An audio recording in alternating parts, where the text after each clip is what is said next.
অমিত কুমার সামন্ত এটা ঠিক করেন 2018 সালের মেম্বাররা ছবি করতে পারবেন না, তাহলে তার পুরনো মেম্বাররা কেন মেগা সিরিয়াল আছে? তাহলে 18 সালের মেম্বারদের মেগা সিরিয়াল নিয়ে থাকতে দিন, তাদের আগের লোকেরা তারা ছবির জগতে থাকুক, তারা মেগা সিরিয়ালে আসতে হবে না তাদের, তারা দুটোই খাবে। আর 18 সালের মেম্বারদেরকে শুধু মাত্র মেগার জন্য ইয়ে করবে, এটা তো ঠিক নয়। না সেটাই তো বললাম, নিজের সুবিধা এবং অন্য যদি কেউ কাজ করেও আছে তাকে নিয়ে মুচ লেখা লেখানো হতো। আচ্ছা আমি তার একটু একজন সেখান থেকে রেজিস্টার হয়, ট্রেড ইউনিয়নের প্রতিটা নিয়ম তাদের মানতে হবে।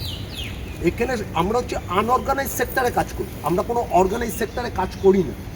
সেখানে কে চিফ হবে, কে থার্ড অ্যাসিস্ট্যান্ট হবে, সেটা ডিকটেট করার কোনো অধিকার কোনো ইউনিয়নের সেক্রেটারির নেই। সেটা ডিকটেট করবে কে? ডিরেক্টর যদি মনে করে যে একটা থার্ড অ্যাসিস্ট্যান্ট সে অত্যন্ত যোগ্য অ্যান্ড কম্পিটেন্ট, সে 2 বছর আগে মেম্বার হয়েছে না 6 মাস আগে হয়েছে না 30 বছর আগে হয়েছে, এটা কোনো ম্যাটার করে না। তাকে যদি মনে করে যে আমি তাকে নেব বিকজ হি ইজ কম্পিটেন্ট, তাহলে আমি তাকে নেব। কিন্তু আমাদের যে ইউনিয়নটা, এটা 15 সালে এই 11 সালের পর আস্তে আস্তে এটা একটা সোসাইটি হয়ে গেছিল। সোসাইটি মানে কি? আপনি একটা সিরিয়াল করছেন, কষ্ট করে হোক বেয়ে করে, প্রডিউসার টাকা ইনভেস্ট করেছে কোনো চ্যানেলের জন্য, আপনি আপনার পছন্দের টেকনিশিয়ান নিতে পারবেন না, পাপ্পু তার পেটোয়াদেরকে ওখানে ঢোকাবে, ঢুকিয়ে তার কাছে কাটমানি খাবে। এবং কি হচ্ছে, কোনো ট্রেড ইউনিয়ন আনঅর্গানাইজ সেক্টরে তাদের কোনো অধিকার নেই কে কাজ করবে আর কে কাজ করবে না সেটা ডিসাইড করা।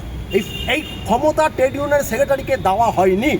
কিন্তু এখানে গত 15 বছর ধরে এটা হয়েছে, এটা যেহেতু ট্রেড ইউনিয়নের ওই নিয়ম নীতি এগুলো নিয়ে জানে না, জানার কথাও না, তারা ফিল্ম নিয়ে কাজ করতে এসে ফিল্মের বই পড়বে, ফিল্ম থিওরি পড়বে, তাদের তো ট্রেড ইউনিয়ন পড়ার কথা না। কিন্তু যেটা বাস্তব সত্য যে এখানে পাপ্পু একটা সিন্ডিকেট করেছিল অ্যান্ড স্বরূপের হেল্প নিয়ে, স্বরূপ বিশ্বাস। এবার আমি আপনাকে বলে দিচ্ছি, প্রত্যেকটা ইউনিয়ন প্রতিটা মেম্বার দেওয়ার ক্ষেত্রে কোনো ক্ষেত্রে 20, 30, 40 হাজার টাকা করে নেওয়া হয়েছে। আনঅর্গানাইজ সেক্টরে আপনি তাকে একটা মেম্বারশিপ দিচ্ছেন, আপনি দিতে বাধ্য। সে কাজ করছে, তাকে আপনি মেম্বারশিপ দিতে বাধ্য। এটা আপনার দয়া নয়, আপনি তাকে একটা দিচ্ছেন মেম্বার, এটা আপনি কোনো দয়া করছেন না, তাকে আপনি দিতে বাধ্য। কিন্তু এখানে কি হয়েছে, আগে আপনি মেম্বারশিপ পাবেন, তারপরে আপনি সিনেমার কোন ডিরেক্টর নিয়ে কাজ করবেন।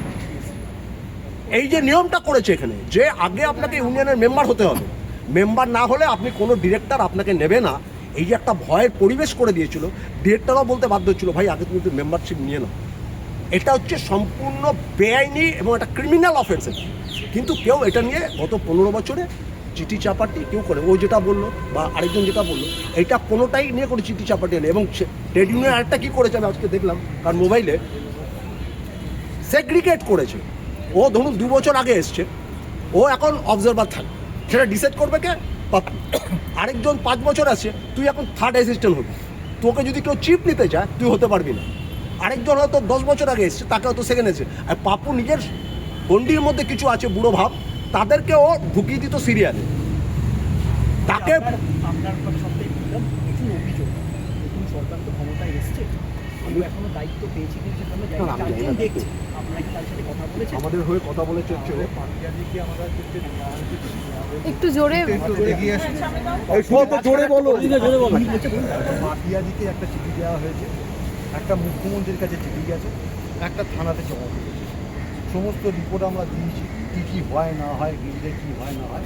এবার সেটার এখনও কোনো রিপোর্ট আমাদের দেয়নি, থানা থেকে বলেছে দেখছি, পাপিয়াদিকে বলছে দেখছি। এই হচ্ছে আমাদের না এখানে মাঝখানে আমাদের ভোট হয় না, টেকনিক্যালি একটা 15 বছরে কি হয়েছে সবাই জানি, টেকনিক্যালি একটা আমাদের দাবি একটা রি-ইলেকশন, নতুন করে ফ্রি ইলেকশন করতে হবে, যেখানে তারা থাকতে পারে না, সরকারি লোককে দিয়ে শুটিংটা করতে, ইলেকশনটা করতে হবে। আর সেখানে যারা এখন 15 বছর ধরে কমিটিতে আছে তারা কেউ থাকতে পারবে না।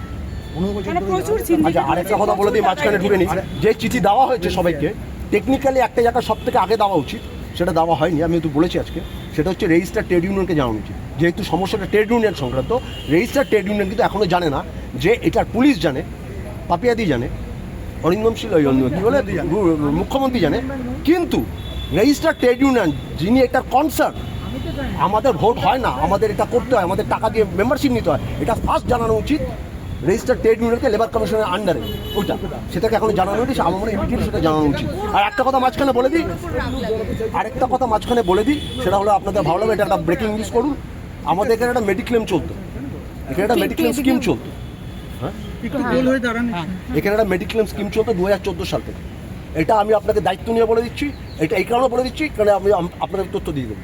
তার কারণ হচ্ছে এটা হচ্ছে চুরির পয়সার এই মেডিক্লেম স্কিমটা চলতো 2014 সাল থেকে। আমারও ছিল স্কিমটা, সৌরভ বিশ্বাস আমার নামটা 2022-23 সালে ওটাকে কেটে দেয়।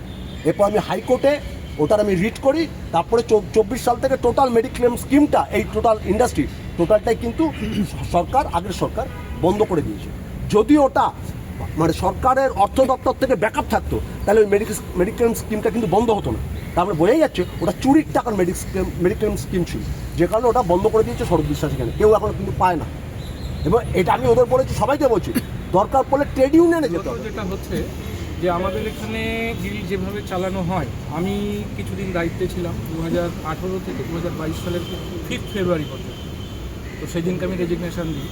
তো মূলত যেটা কারণ ছিল যে কিছু কিছু সমস্যা আমাদের মধ্যে তৈরি হয়। আমার মনে হয়েছিল সেই স্বচ্ছভাবে কাজ করতে গেলে একটা ফ্রি হ্যান্ড দরকার, কিন্তু আমাদের মধ্যে একটা ডমিনেটিং পার্ট আমাদের মানে উদ্বোধন কর্তৃপক্ষ বা কমিটি যারা আছে তাদের মধ্যে রয়েছে যে তুমি এটা করতে পারবে, তুমি পারবে না। এই জিনিসটাকে হটিয়ে ফেলতে হবে।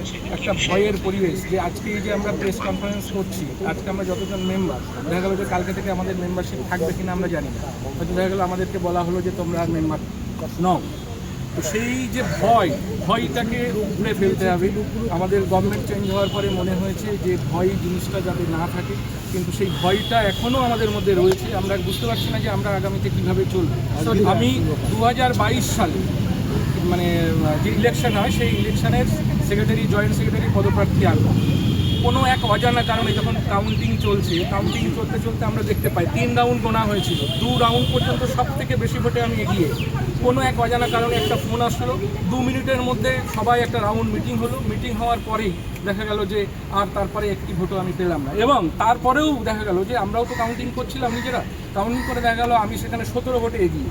অথচ দেখা গেল যখন ঘোষণা করা হচ্ছে তখন আমার নামটা সবার শেষে, মানে আমি ইলেক্টেড নই। যখন কাউন্টিং চাইলাম বলে এখন হবে না, 7 দিনের মধ্যে ফেডারেশনে গিয়ে লিখিত জমা দিতে হবে, তখন হবে। অথচ এরকম কোনো নিয়মই নেই। আরেকটা সমস্যা, 2022, 24, 26 এই ইলেকশন করতে গেলে যেটা সমস্যা দাঁড়ায়, যে কেউ মনে করলো যে আমি ইলেকশনে দাঁড়াবো, অথচ সে নমিনেশন দিতে পারছে না। কেন পারছে না? না, আমাদের যে নমিনেশন ফর্মটা দেওয়া হয় সেই ফর্মে লেখা থাকে যারা প্রিভিয়াস যে কমিটি, সেই কমিটির একজনের সিগনেচার লাগবে। অথচ তাদের কাছে গেলে তারা কেউ একটাও সিগনেচার দিতে চায় না, যার ফলে কেউ দাঁড়াতে পারে না। এইবার ওকে পছন্দ হলো, ওকে বললো হ্যাঁ তুই দাঁড়া, তারটা সই করে দিল, সে দাঁড়িয়ে গেল। ব্যাপারটা এরকম যে সিলেকশনের জায়গায় চলে যায়। এই জায়গা থেকে একটা স্বচ্ছতা দরকার। আমার দাবি, যদি আগামীতে রি-ইলেকশন বা ইলেকশন কখনো হয়, কোনো ফেডারেশন নয়, কোনো আমাদের ফিল্মের কোনো লোক নয়, কোনো সরকারি এক্স আধিকারিক হোক বা আধিকারিক হোক, তাদেরকে দিয়ে স্বচ্ছ একটা ভোট করানো, তাতে যারা জিতবে তারা গিল পরিচালনা করবে। এটা একটা দিক। আমাদের আরও একটা জিনিস, যে আমাদের আগে অফিস ছিল NT1 অফিস, যে অফিস বাইদিবাই আমাদের নিজস্ব একটা অফিস কেনা হয়েছে, সেটা এই ভেতরটায়, এবং সেইটা নিয়েও একটা অস্বচ্ছতা আমাদের মধ্যে সবার মধ্যে দানা বেঁধেছে, কিন্তু সেটার ক্লারিফাই এখনও আমরা কেউ পাইনি। আপুদা বলেছে আমি নাকি গিল্ডের মেম্বার নই, আমি এমনি দেখেছি আমি নন গিল্ড মেম্বার। যাই হোক, একটু ক্যামেরায় দেখাও সবাই।